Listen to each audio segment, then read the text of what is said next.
bringing up Sarnik, I mean, obviously Fabs isn't quite Yep, ready. no, Fabs won't be available this weekend, but fairly optimistic. We'll see him again this year, and hopefully not long term. What went into the choice to pick him over some of the guys? Positional. It just allows us some flexibility. We're going to put Suits up in our top six. He's been playing well.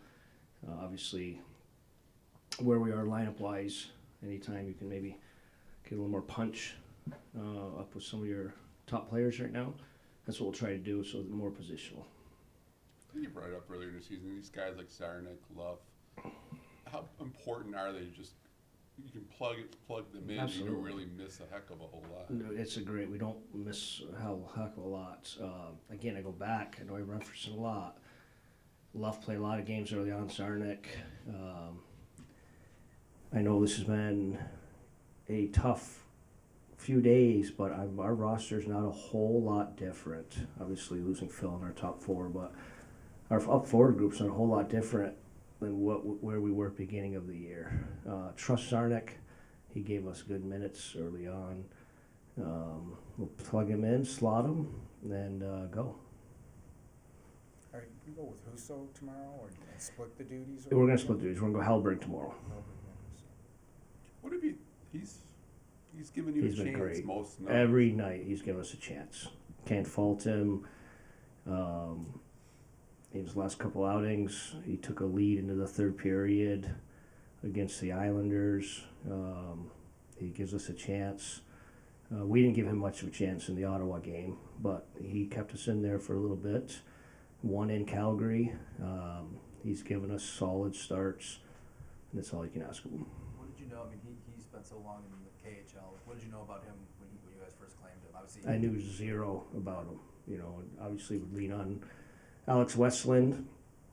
You know, it's always easy to say there's a reason he's been on so many teams as a negative, and he hasn't been able to land in the NHL, but I think it's a positive why he's been on so many teams.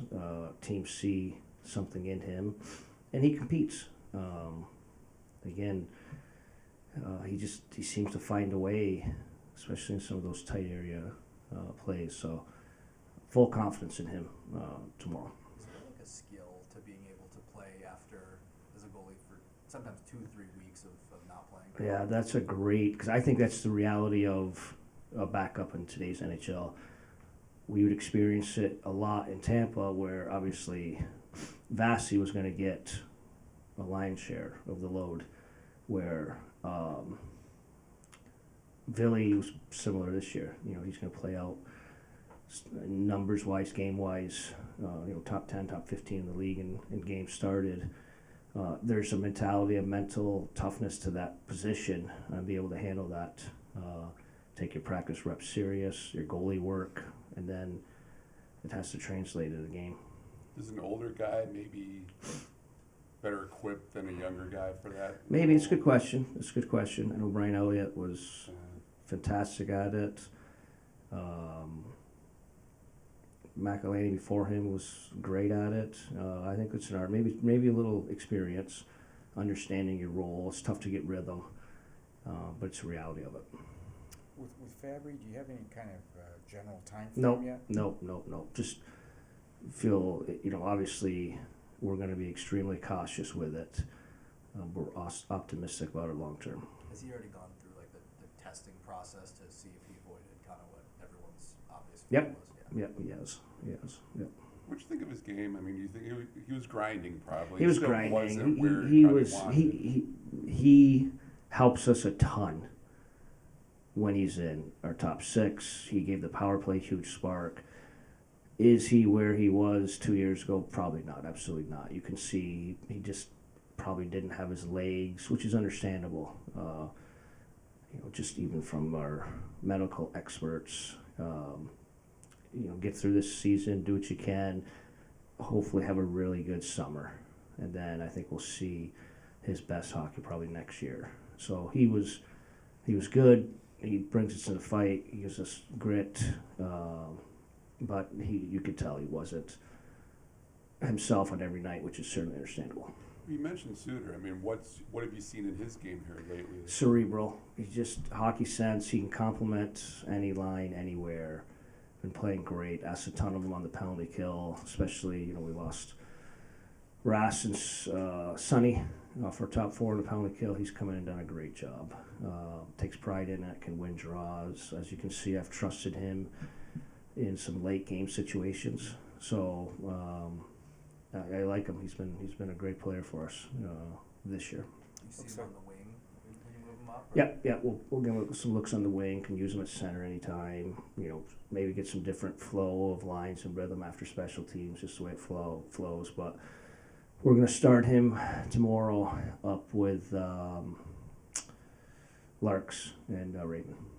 It looks like, based on the practice with Fabry out, that Zadina's going to get an opportunity on the power play. Yep. And We'll give and just having Zadina. him in it looked like he was in the bumper spot. Yep, he was in the bumper today. Get some maybe a little bit more involved than just standing on the flank and shooting. Yeah, of course you want them, but the bumper spot takes some feel and some sense. One, puck support. A bumper, as much as it is an offensive spot, it gets us out of puck retrievals too, that I think are important. So there's a lot to that spot. So obviously, in an ideal world, he gets some time and space. He's able to get a one-timer in that spot, but that's hard to do. But just want to give him an opportunity there. I think a lot of guys, as much as a negative it is having all these guys out of our line from where we were a couple weeks ago, it gives opportunity for guys in different roles, and that'll be an opportunity for him. Going into this weekend against a team like Boston, how big are competitive advantages, like mental preparedness, readiness, confidence? How big are those going into? Yeah, well, you have to be. I mean, this is obviously on paper, it's not an ideal matchup. They're the best team in the league. They're trying to put themselves in one of the best teams of all time, and we're not right now, which is understandable. So our attention to detail, our compete, our execution, that mindset, it's got to be exact to give ourselves a chance. They'll be in a really good mood after last night too, probably. Yeah, that's good teams. They're good and they're great for a reason, and they don't go on losing streaks for a reason. And teams like that, when they're ready to win like they are, you take a lot of pride in your day-to-day performance. So yeah, we'll get their best. I know Jim made some comments that he was really down to their compete last night, which is why Jim's a good coach. He's managing it, and I expect we'll get their best tomorrow. Thanks.